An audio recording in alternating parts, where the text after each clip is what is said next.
இப்போ குணால Balakumaran sir, Sabjan sir கூட எல்லாம் சேர்ந்து ஒவ்வொரு சைனா பேசுறேன்னு சொன்னீங்க. ஆமாம் அதே மாதிரி மகாநதியிலயும் இன்னொரு பெரிய இலக்கிய ஆளுமை ஆமாம் ராக்கி ராக்கி. ரங்கராஜன் சார் ஆமாம் ஒர்க் பண்ணாரு. ஆமாம் ஆமாம். அவரு கூட ஒர்க் பண்ணும்போது என்ன மாதிரியான ஒரு ஃபீல் இருந்தது? அவரு வந்தது படத்துக்கு எந்த அளவுக்கு பிளஸ்ஸா இருந்தது? ராக்கி ரங்கராஜன் சார் பத்தி கொஞ்சம் சொல்ல முடியும்? இல்லை, ராக்கிரங்க சார் வந்து பெரிய ரைட்டரு, அந்த அந்த மாதிரியே ஆமா. எங்களுக்கு உண்டு. பட் அவரால் நிறைய விஷயங்கள் வந்து அந்த மானை பொறுத்த வரைக்கும் எங்களுக்கு ஓவர்லோடு போகாமல் இருந்தது. ஓ, சில சரி, சரி. விஷயங்கள் வந்து ஐயோ அவர் அப்படியே நிறுத்திடுவார். இல்லை இல்லை இல்லை, இது சரியாக வராது, தப்பாயிடும். சரி. அவ்வளோ.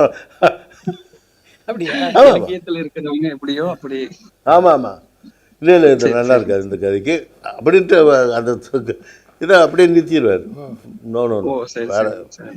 அந்த அளவுக்கு அவர் கைடன்ஸ் நிறைய இருந்துச்சு எங்களுக்கு.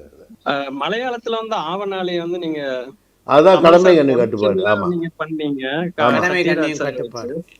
ஆமாம்.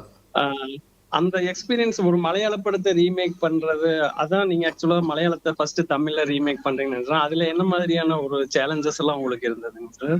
அதில் ஒன்றும் எனக்கு சேலஞ்ச் எனக்கு ரொம்ப பிடிச்சிருந்தது. ஏன்னா ஒரு அருமையான சப்ஜெக்ட் அது. ஒரு சத்யராஜின்னு சார். ஒரு ஹீரோவுக்கு அந்த கதை தேடும்போது எனக்கு கிடைச்ச கதை, ஒரு சத்யராஜுக்கு ஆப்டா அமைஞ்ச கதை அது. அவருக்கு டெய்லர் மேடா ஆமா. ஆமாம்மா, அவருக்குன்னு அமைஞ்ச நல்ல கதை.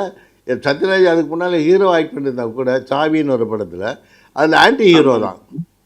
ஆமா. இதில் தான் மெயின் ஹீரோ. ஸோ அவருக்கு ரொம்ப ஆப்டாக அமைஞ்சதுனால, ப்ளஸ் எனக்கு இந்த சாங்குகள்லாம் எல்லாமே ஒரு சேலஞ்சான ஒரு படமாக இருந்தது. எனக்கு ரொம்ப பிடிச்ச படம் நான் பண்ணதில்லை. அது ஒரு நாள்